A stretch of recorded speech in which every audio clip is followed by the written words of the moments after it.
Hey y'all, welcome back to my Yoruba reading channel. Yeah, so let's get into it. Lónìí mo máa ka ìwé Gẹnẹsisi orí kọkàndínlógún. Yeah, right? No, sorry, kọkànlá. Let's go. Gbogbo ayé sì jẹ́ èdè kan àti ọ̀rọ̀ kan, ó sì ṣe bí wọ́n ti ń rìn láti láìláà. Dòwe, ìhà ìlà oòrùn lọ. Tí wọ́n rí pẹ̀tẹ́lẹ̀ kan ní ilẹ̀ Ṣínárì, wọ́n sì tẹ̀dó síbẹ̀. Wọ́n sì wí ìkíní sí èkejì pé, ẹ wá náà, ẹ jẹ́ kí a mọ bíríkì kí a sún wọn jìnnà. Bíríkì ni wọ́n nílé òkúta ọ̀dàlẹ̀ ni wọ́n sì fi ṣe ọ̀rọ̀.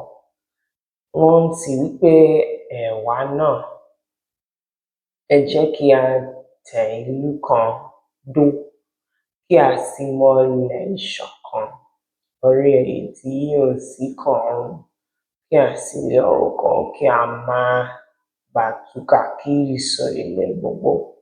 Olúwa sì sọ̀kalẹ̀ wá ìwó ìlú àti ilé ìṣọ́ náà tí àwọn ọmọ ènìyàn ń kọ́. Olúwa sì wí pé, kíyèsí, ọ̀kan ni àwọn ènìyàn, èdè kan ní gbogbo wọ̀nyí. Ẹ̀yin wọn bẹ̀rẹ̀ sí í ṣe. Ǹjẹ́ nísinsìnyí kò sí ohun tí a ò lè gbà lọ́wọ́ wọn tí wọn ti rò láti ṣe. Ẹ wá náà, ẹ jẹ́ kí a sọ̀kalẹ̀ lọ, kí a dà wọ́n lé èdè rú níbẹ̀, kí wọn kí ó má ṣe gbédè ara wọn mọ́. Bẹ́ẹ̀ ni Olúwa tú wọn ká láti ibẹ̀ lọ sí orí ilẹ̀ gbogbo.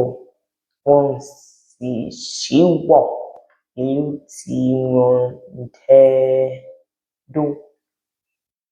Nítorí náà bí a ṣe ń pe orúkọ ìlú náà ní Bábélì, nítorí ibẹ̀ ni Olúwa gbé dá èdè ará ìlú. Láti ibẹ̀ lọ Olúwa sì tú wọn káàkiri sí orí ilẹ̀ gbogbo. Wọ̀nyí ni ìran Ṣémù. Ṣémù jẹ́ ẹni 100 ọdún, ó sì bí Arfaksadi ní ọdún kejì lẹ́yìn kíkún. Ṣémù sì wà ní 500 ọdún lẹ́yìn ìgbà tí ó bí Arfaksadi tán, ó sì bí ọmọkùnrin àti ọmọbìnrin. Arfaksadi sì wà ní 140 ọdún, ó sì bí Ṣélà. Arfaksadi sì wà ní 400 ọdún lẹ́yìn ìgbà tí ó bí Ṣélà tán, ó sì bí ọmọkùnrin àti ọmọbìnrin. Ṣélà sì wà ní 30 ọdún, ó sì bí Èbèrì. Ṣélà sì wà ní 400 ọdún lẹ́yìn tí ó bí Èbèrì tán, ó sì bí ọmọkùnrin àti ọmọbìnrin. Èbèrì sì wà ní 30 ọdún, ó sì bí Pélégì. Èbèrì sì wà ní 430 lẹ́yìn ìgbà tí ó bí Pélégì tán, ó sì bí ọmọkùnrin àti ọmọbìnrin. Pélégì sì wà ní 30 ọdún, ó sì bí Réù. Pélégì sì wà ní 200 ọdún lẹ́yìn ìgbà tí ó bí Réù tán, ó sì bí ọmọkùnrin àti ọmọbìnrin. Réù sì wà ní 2 ọdún, ó sì bí Ṣérégù. Réù sì wà ní 2 ọdún lẹ́yìn ìgbà tí ó bí Ṣérúgù tán, ó sì bí ọmọkùnrin àti ọmọbìnrin. Ṣérúgù sì wà ní 30 ọdún, ó sì bí Náhórì. Ṣérúgù sì wà ní 2 ọdún, lẹ́yìn ìgbà tí ó bí Náórì tán, ó sì bí ọmọkùnrin àti ọmọbìnrin.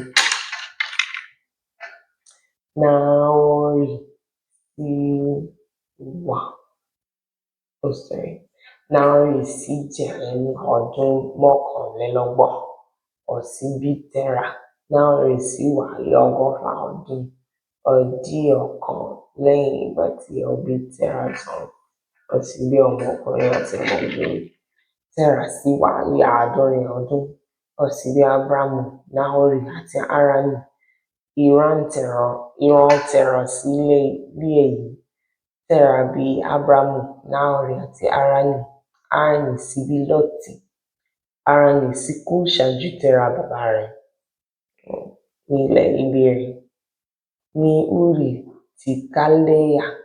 Àti Ábúráhámù àti Náórì sì fẹ́ aya fún ara wọn. Orúkọ aya Ábúráhámù ni Sáráì, àti orúkọ aya Náórì ni Mílkà, ọmọbìnrin Háránì, baba Mílkà àti baba Ísíkà. Ṣùgbọ́n Sáráì yàgàn, kò lè mọ́.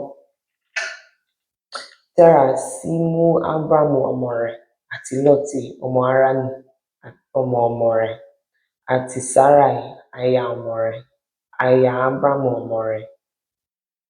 Wọ́n sì bá wọn jáde kúrò ní Úrì ti Káldáyà láti lọ sílẹ̀ Kénáánì.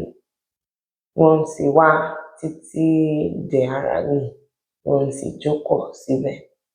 Ọjọ́ Térà sì jẹ́ 200 ọdún ó lé 5.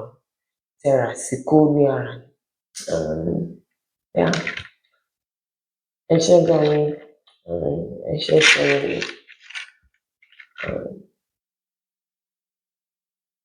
gbọ́ràn mi.